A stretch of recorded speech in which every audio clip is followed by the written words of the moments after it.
جو آپ کا کوسچن ہے وہ صحت کی تعریف کریں اور اس کی بیماری علامات اور اس کو اپنے واضح کرنا ہے، کس طرح سے واضح کیا جاتا ہے۔ فورتھ ہے، یہ آپ کا لیکچر نمبر آئی تھنک 4 ہے اور اس کی اسائنمنٹ آپ نے ضرور بنانی ہے۔ سب سے پہلے تو آپ نے اس میں صحت کی تعریف کرنی ہے کہ صحت کی تعریف کس طرح سے کریں گے۔ بیماری کی جو عدم موجودگی ہوتی ہے، یعنی کہ بیماری سے پاک جو جسم ہے، جس میں بیماری کا کوئی ایسا ہارمون نہیں پایا جائے تو اس کو ہم کیا کہیں گے؟ صحت کہیں گے یا صحت مند جسم کہیں گے۔ اور اس کے علاوہ بیماری کسے کہیں گے؟ جب جسم کے ہمارے جو عوامل ہیں وہ درست طریقے سے اپنا کام نہیں کر رہے ہوتے اور روزانہ کا معمول جو ہوتا ہے ان کا خراب ہو جائے اور روزمرہ کے کام کاج ہمارے متاثر ہوں تو ایسی حالت کو بیماری کہیں گے۔ اس میں نیکسٹ پوائنٹ جو آپ نے لکھنا ہے وہ ہے روداد معاملہ، یعنی کہ کیس کی اسٹڈی کرنا۔ کوئی اگر بیمار ہے تو اس کے بارے میں جاننا کہ اس کے پیچھے کون سی وجوہات ہیں۔ اگر ایک عورت ہے وہ بیمار ہو جاتی ہے تو سب سے پہلے ہم اس کے کیس اسٹڈی میں کیا دیکھیں گے کہ اس کے پیچھے اس کے کون سے ریزن ہیں جس کی وجہ سے اس کے ساتھ یہ تمام معاملات ہو رہے ہیں۔ تو سب سے پہلے اس میں دیکھیں گے، اگر اس کے ایک کہانی ہے اس میں بتائی گئی ہے کہ شاہینہ کی کہانی ہے۔ شاہینہ کو سر درد ہے جس کی وجہ، اس کے پیچھے وجہ کیا ہے؟ اس کو ٹینشن ہو رہی ہے۔ ٹینشن کی وجہ کیا ہے؟ اس کے ہسبینڈ کی جو جاب ہے وہ چلی گئی ہے جس کی وجہ سے وہ اپنے آپ کو ٹینس محسوس کر رہی ہے، اس کے پاس پیسے نہیں ہیں۔ تو یہ سارا یہ ٹینشن جو ہوتی ہے یہ سب معاملات میں یہ بھی بیماری کا وجہ بنتا ہے۔ اب ڈاکٹر کا معائنہ نیکسٹ پوائنٹ آئے گا کہ ڈاکٹر نے اس کا معائنہ کیا ہے اور اس کا کیا فیصلہ کیا ہے۔ شاہینہ نے جب ڈاکٹر سے معائنہ کروانا کا فیصلہ کیا، ڈاکٹر نے بہت سارے ٹیسٹ لکھ کر دیے ہیں جیسے کہ عام طور پہ ہوتا ہے X ray test, blood pressure test, sugar test, یعنی کہ بہت سارے۔ اب سر درد کا معائنہ جو ہے وہ ڈاکٹر نے اسے بتایا کہ وہ بالکل ٹھیک ہے، اسے کوئی بیماری نہیں۔ یہ سن کر شاہینہ بہت خوش ہوئی ہے، لیکن پھر اس نے ایک سوال کہ میرا جو سر کا درد ہے آپ اس کا کچھ نہیں کر سکتے؟ ڈاکٹر نے کہا کہ نہیں، آپ تو بالکل مکمل طور پر ٹھیک ہیں، تو اس میں ہمیں کوئی خاص وجہ نہیں نظر آتی۔ تو شاہینہ کو ایک مایوسی ہوتی ہے کہ لیکن کیونکہ وہ ڈاکٹر کو لے کر اس طرح سے پر امید تھی کہ اس ڈاکٹر کے معائنے کے بعد وہ بالکل ٹھیک ہو جائے گی، لیکن وہ کیوں نہیں ٹھیک ہوئی؟ کیونکہ اس کا اصل مسئلہ یہ ہے کیونکہ اسے پریشانی ہے، کافی ساری پریشانیوں کا سامنا ہے۔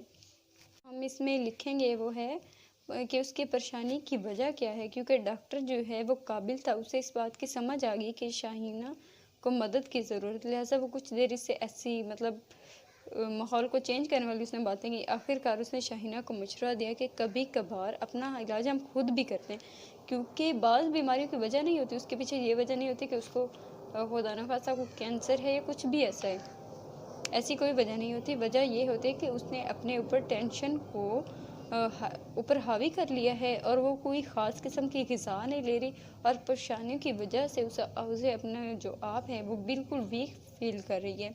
دوائیوں کی نسبت اس کے اوپر مناسب یہی ہے کہ وہ اپنی ٹینشنز کو دور کرے، تو اس کے لیے اس کو ریسٹ کی ضرورت تھی۔ اس کے علاوہ ہے ہم بیماری کی صورت میں ہم محسوس کر لیتے ہیں کہ ہمارے ساتھ کچھ گڑبڑ ہے، یا کسی ڈاکٹر کے پاس جانے سے پہلے عام طور پر ہم اپنے گھر والوں اور دوستوں کے بارے میں اس سے مشورہ لے لیتے ہیں۔ اس طرح ہمیں اپنے گھر ہی سے بیماری کی نوعیت یا اس کا علاج کے بارے میں معلوم ہو جاتا ہے اور ہم روایتی دوائیوں کے استعمال کے بعد اچھے ہو جاتے ہیں۔ صرف شدید بیماری کی صورت میں ہی ڈاکٹر سے مشورہ کیا جاتا ہے۔ بیماری کی تشخیص عموماً مختلف علامات اور ٹیسٹوں کی روشنی میں یہ کوئی بھی ڈاکٹر یا معالج ہی کر سکتا ہے۔ اس کے علاوہ کوئی بھی ایسا شخص کسی بھی ایسے شخص کے پاس نہ جائے جس کے پاس کوئی ایسا تجربہ نہ ہو سکتا ہے وہ آپ کی بیماری اس سے زیادہ بڑھ بھی سکتی ہے۔ اسی لیے بہتر یہی ہوگا کہ آپ اپنی بیماری کی تشخیص کسی اچھے ڈاکٹر یا معالج سے ہی کروائیں۔ ٹھیک نہ ہونے کا احساس کو علالت کہتے ہیں اور یہ احساس ہمیں علاج معالجے کے چکر میں ڈال دیتا ہے۔ معالج کا رد عمل مریض کے اعتماد اور صحت سے متعلق مستقبل کے رویے پر اثر انداز ہوتا ہے۔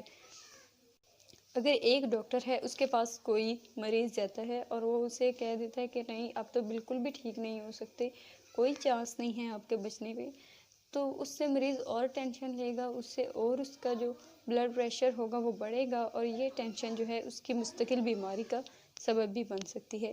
لیکن اگر یہی صورت ہم دوسری طرف لے کر جاتے ہیں کہ اگر ڈاکٹر کہہ دیتا ہے کہ نہیں آپ بہت اچھے ہیں، آپ بہت اچھے سے ٹھیک ہو سکتے ہیں، صرف آپ کو علاج کی ضرورت ہے، علاج کے بعد آپ مکمل طور پر ٹھیک ہو جاتے ہیں، تو ان ایسے تسلی بخش جملات سے ہی کچھ جو مریض ہوتا ہے وہ بہتری کی طرف آ جاتا ہے، اس کی صحت جو ہے وہ بہتر طریقے سے کام کرنے لگتی ہے۔ جب جسم ایک سے زائد عوامل صحیح طور پر کام نہ کرے، جس سے روزمرہ کے معمولات میں بھی فرق آ جائے، تو ایسی حالت کو تو علالت کہتے ہیں۔ لیکن اگر ان چیزوں پر قابو نہ پایا جا سکے تو وہ مستقل آپ کی بیماری بن جاتی ہے۔ اس لیے بہتر یہی ہے کہ ہم کسی ڈاکٹر سے رجوع کریں تاکہ وہ اس بیماری کو جڑ سے نکال سکے۔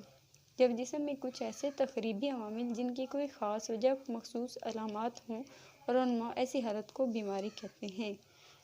فورتھ ہے آپ نے اس کے اسائنمنٹ بنانی ہے اور سبمٹ کروانی ہے۔